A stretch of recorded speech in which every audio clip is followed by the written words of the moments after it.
ખેડૂત ભાઈઓ, આપણે મગફળીનું રજીસ્ટ્રેશન કરાવ્યું, કપાસનું રજીસ્ટ્રેશન કરાવ્યું, પણ મૂંઝવણ જે આપણી છે એ એક તો કેટલાક રજીસ્ટ્રેશનો સરકારે રદ કર્યા, સાથે સાથે જેમના રજીસ્ટ્રેશન થઈ ગયા છે એમને માટે પણ જુદી જુદી ચર્ચાઓ ચાલી રહી છે કે આપણી મગફળી ખરેખર સરકાર ખરીદશે તો કેટલી ખરીદ છે, કપાસ ખરીદશે તો કેટલો ખરીદ છે, અને એનું કોઈ સ્પષ્ટ ચિત્ર ન તો સરકાર તરફથી જાહેર કરવામાં આવી રહ્યું છે, ન તો એની કોઈ પણ પ્રકારની વિગતો આપણા ખેતીવાડી વિભાગનું મંત્રાલય સંભાળતા આપણા કૃષિ મંત્રી આદરણીય રાઘવજીભાઈ પટેલ તરફથી પણ આપણને એક ખાતરીબંધ અવાજમાં કશું કહેવામાં આવી રહ્યું છે. એટલે આપણા ખેડૂતોની રજીસ્ટ્રેશન થઈ ગયા પછીની જે મૂંઝવણ છે એ મૂંઝવણ હજી પણ એની એ જ જગ્યાએ છે કે આપણી પાસેથી સરકાર કેટલું ખરીદશે, ખરીદવાની શરૂઆત કર્યા પછી દૈનિક કેટલા ખેડૂતોનો વારો આવી જશે, સાથે સાથે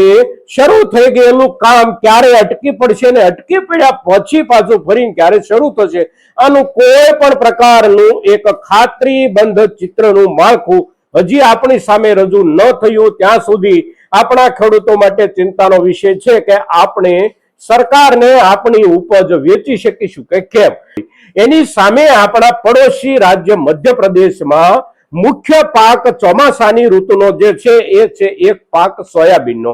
મુખ્ય પાક તરીકે સોયાબીનને ખેડૂતો પાસેથી ખરીદવાના નિર્ણયમાં આ વર્ષે મધ્યપ્રદેશ સરકારે જે યોજના લાગુ પાડી છે એ યોજના આપણે ત્યાં જે રીતે સરકારે એમએસપી રેટ પર ખરીદી કરવાની યોજના જાહેર કરેલી છે એની સરખામણીમાં થોડી આપણા ખેડૂતો માટે અનુકૂળ દેખાઈ રહી છે. હવે જે યોજના છે એ ભાવાંતર યોજના છે. ભાવાંતર યોજનાની વાતો આપણા ગુજરાતમાં પણ કાયમ માટે થતી રહી છે, પણ અમલ એનો ક્યારેય નથી થતો. મધ્યપ્રદેશ રાજ્યની અંદર મુખ્યમંત્રી તરીકે શિવરાજસિંહ ચૌહાણ હતા ત્યારે એમણે એકાદ બે વખત આ યોજનાનો અમલ કરેલો છે અને